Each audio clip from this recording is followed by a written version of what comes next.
demonstrating a hip hinge with a front hamstring drag. So what I mean by that is we're going to use our hamstrings to kind of anchor your pelvis, which should in turn help you feel your glutes and hamstrings lengthen a little bit more throughout this hip hinge. So I'm going to have you start in like a staggered stance. So my back heel is up. I've got a slight bend in both knees. So I'm just using my back leg as a kickstand.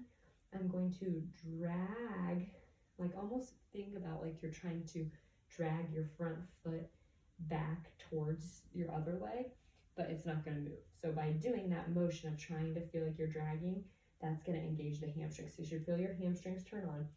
From there, you are going to send your butt straight back, keeping that hamstring drag of the front. So keep acting like you're dragging that foot. Send your butt straight back. Think of shifting that hip crease straight back behind you, like you're going to shut a car door with your butt that's right behind you. You should feel your glutes lengthen here, and then you exhale to come up. So again, keep that hamstring drag.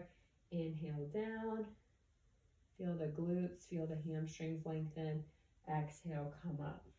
And so this may be something you only need to do on one side, or you might benefit from doing this on both sides.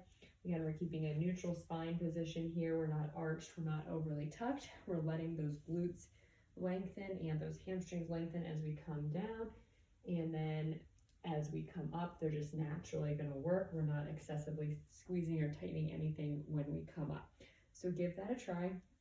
You can also make this harder then by in this position. So you want to give me that hamstring drag, and then we're sitting our butt straight back. You can also start to add some rotation here. So what I'll have people do is think about like reaching down so that this opposite knee will drop down towards the foot, and then you're going to turn and rotate the other direction.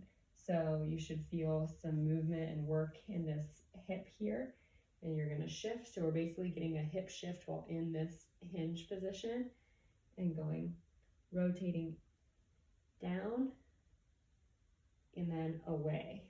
So my knee, you'll see, is staying in the same position throughout because it's my hip and pelvis that is doing the rotation. So we're kind of rotating open here, and then we're rotating down and towards, feeling these deep hip rotators let go, and then we're pushing through that foot and driving open to the opposite side.